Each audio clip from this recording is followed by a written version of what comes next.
Hello, good afternoon everybody. నేను doctor Parameshwar Reddy అండి.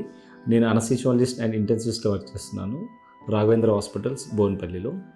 ఇవాళ మనం డిస్కస్ చేయబోయే టాపిక్ మోస్ట్లీ సమ్మర్లో మనం చాలాసార్లు వినే టాపిక్ అండి. హీట్ స్ట్రోక్ అనేది చాలాసార్లు వింటూ ఉంటాము. అంటే హీట్ స్ట్రోక్ అంటే ఏంటి, దానికంటే ముందు వచ్చే స్టేజ్లో మనం ఎలా కంట్రోల్ చేసుకోవచ్చు, అండ్ హీట్ స్ట్రోక్ కనుక వస్తే ప్రీ హాస్పిటల్ కేర్ ఎలా తీసుకోవాలో ఇవాళ చూద్దామండి. ఫస్ట్, ఎక్కడైనా ఒక పర్సన్ ఒక వేడి ఎన్విరాన్మెంట్లో ఎక్స్పోజ్ అయ్యే వాళ్ళకి, లైక్ అంటే రోడ్ మీద వర్క్ చేసే వాళ్ళు కానీ, ఎక్కువ ట్రావెలర్స్ కానీ, లేకపోతే హీట్ ఏరియాస్లో వర్క్ చేసే లైక్ చెఫ్స్, డే లైట్లో వర్క్ చేసే లేబర్ పర్సన్స్ కానీ, అగ్రికల్చర్ వర్కర్స్ కానీ, వీళ్ళల్లో కామన్గా చూస్తూ ఉంటామండి. ఈ హీట్ ఎగ్జాషన్లో ఫస్ట్ స్టేజ్లో ఏంటంటే మనకి కంటిన్యూస్లీ హీట్ అనేది మన బాడీకి హీట్ అవుతూ ఉంటాము. అప్పుడు ఏంటంటే బాడీ ఎర్లీ స్టేజ్ కాబట్టి దాన్ని కంపెన్సేట్ చేయడానికి వాసోడైలటేషన్ అంటాము. అంటే ఆ స్కిన్ సంబంధించిన బ్లడ్ వెజల్స్ని కొంచెం వెడల్పు చేసి రక్తాన్ని ఎక్కువ పుష్ చేయడం వల్ల హీట్ అనేది బాడీ నుంచి బయటకు డిసిపేట్ అయ్యే ఛాన్సెస్ ఉంటాయండి. దాని ద్వారా ఏంటంటే మనకి స్వెట్టింగ్ తయారవుతుంది, స్వెట్ వస్తుంది. స్వెట్ అనేది వన్ ఆఫ్ ద మెకానిజం మన బాడీలో నుంచి హీట్ని డిసిపేట్ చేయడానికి. ఈ స్టేజ్లో ఏంటంటే కంట్రోలబుల్ స్టేజ్ అండి.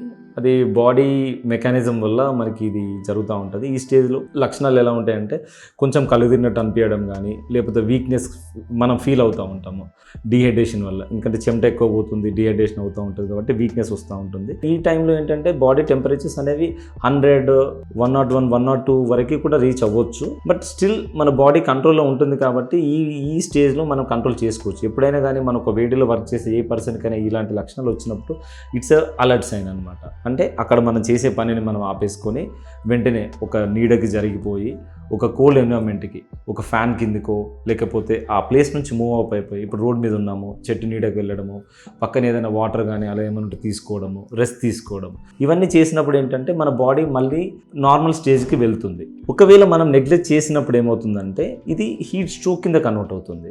ఇలానే మనం ఫర్ ఎగ్జాంపుల్ హీట్ ఎగ్జాషన్లో మనకి ఏదైతే మెకానిజమ్స్ ఉన్నాయో అవి ఆ ప్రీ ఎగ్జిస్టింగ్ కండిషన్స్ ఆల్రెడీ ఉన్నాయి, లేకంటే ఎండలో అలానే పనిచేస్తున్నాము, నెగ్లెక్ట్ చేసాము. దానివల్ల ఏమవుతుందంటే ఇంకా డిహైడ్రేట్ అయిపోతూ ఉంటాము. స్వెట్ అనేది ఒక స్టేజ్లో ఆగిపోతుంది. మన బాడీలో ఏంటంటే అత్యంత ఇంపార్టెంట్ అయిన ఆర్గన్ ఏంటంటే బ్రెయిన్. సో బాడీ ఏం చేస్తుందంటే బ్రెయిన్ని ప్రొటెక్ట్ చేసే మెకానిజంలో స్కిన్కి, వేరే ఆర్గన్స్కి బ్లడ్ సప్లై తగ్గించుకోవడం వల్ల చెమట తయారైపోవడము, అండ్ లోపల ఏదైతే హీట్ ఏదైతే ఉందో అది అలానే బాడీలో సర్క్యులేట్ అవుతుంది. అంటే body will just keep on heating up, exponential heating అంటాం అనమాట. అంటే ముందు స్టేజ్లో ఒక 1 డిగ్రీ మన బాడీకి వస్తే 1/2 డిగ్రీ అయినా మన బాడీ నుంచి బయటకు వెళ్ళేది.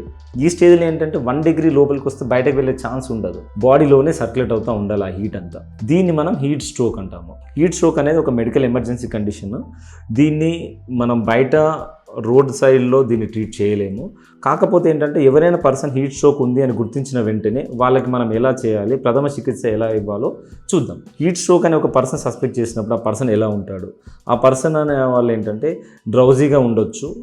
డ్రౌజీనెస్ నుంచి అంటే పలకరిస్తే పలికే స్టేజ్లో ఉండొచ్చు, బట్ టెంపరేచర్ చూస్తే 104, 105లో ఉండొచ్చు. లేదు, టంగ్ డ్రై ఉంటుంది, ఆ చీక్స్ కానీ లిప్స్ కానీ రెడ్గా ఉండడము, ఇవన్నీ జరుగుతూ ఉంటాయి. అలాంటప్పుడు మనం వీ షుడ్ బి అలర్ట్ అనమాట. అంటే ఈ పర్సన్ హీట్ స్ట్రోక్లోకి వెళ్ళే ఛాన్స్ ఉంది అని మనం అక్కడ గుర్తిస్తే వెంటనే అతనికి టైట్ క్లోతింగ్ కానీ అలాంటిది ఏమన్నా ఉంటే తీసేయడము, తనని వెంటనే ఆ ఎన్విరాన్మెంట్ నుంచి పక్క తప్పించి అంటే కోల్డ్ ఎన్విరాన్మెంట్కి షిఫ్ట్ చేయడం అనేది చాలా ఇంపార్టెంట్ స్టెప్ అండి.